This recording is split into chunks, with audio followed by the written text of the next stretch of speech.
now ready to work on our outer border corner blocks. Some of the supplies you will need for your outer border corner block will be your strip set 1. Strip set 1 will have fabric 1, 4, and 1. You will also need strip set 2. That has fabric 3, 1, and 4. You will need your block back. You will need your thread A, needle and bobbin, thread C, needle and bobbin, thread D, needle and bobbin. Of course, you'll need your battleizer. Here ours is hooped, and we already have step 1 stitched out on it. You will also need wash away thread and wonder tape.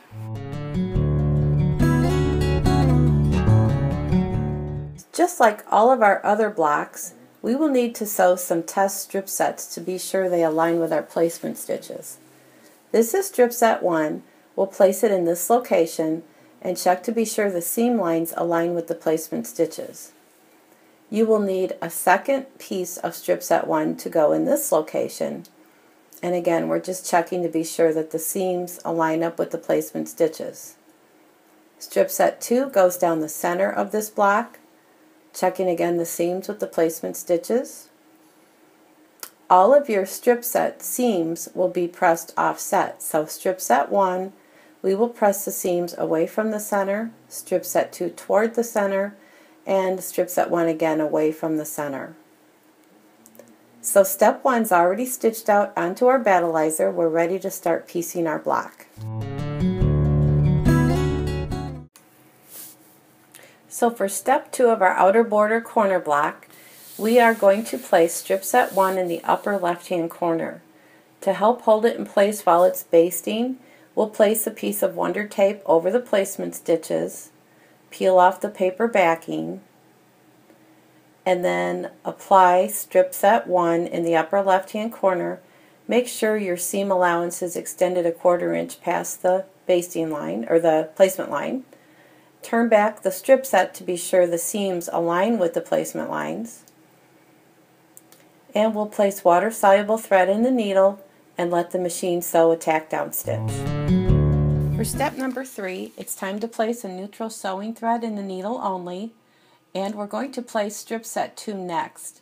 To hold it in place while we're seaming it, we'll put a small piece of wonder tape over the seam allowance, centering it over the placement stitches.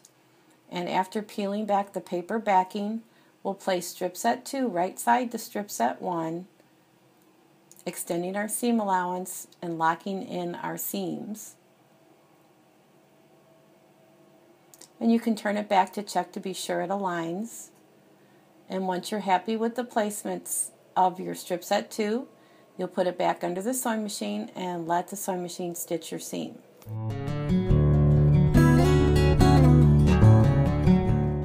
So here's our seam from step number 3.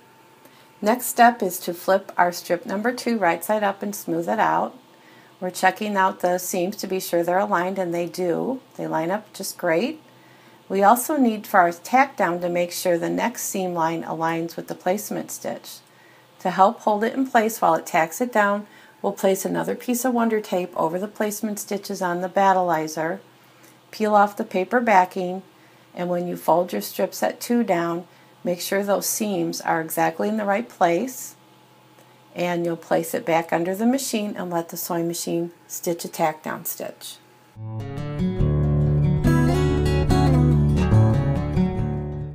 We're ready to sew step number 5, which is to place the last strip set 1 onto the block. To hold it in place while we seam it, we're going to place another piece of wonder tape within the seam allowance, peel off the paper backing, take your strip set 1 right sides together, extend a 1/4 inch seam allowance, and slide the strip set to lock it into place over strip set 2. Check to be sure your seam allowances line up with the placement stitches, and you can turn it back to also check. Place your block back into the machine and let it stitch the seam. So here is our seam from step number 5. Step number 6 is to stitch a tack down stitch. So we'll fold our strip set out, right side out. We'll place wash away thread in the needle only and let the sewing machine stitch the tack down. So here we have our completed block front. We're ready to do step number 7, which is to place the block back onto the back of the hoop. So we'll turn it over, place our block back right side out, centering over the stitching, turn the hoop over again, put it in the machine, and baste on the back. For step number 8, we're ready to place thread C in the needle and the bobbin, and we will stitch the beautiful quilting designed and digitized by master quilter Sharon Schomburg.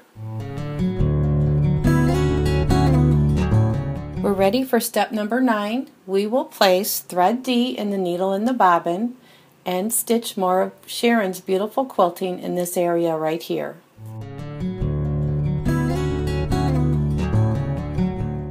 Step 10 is our last step with this block.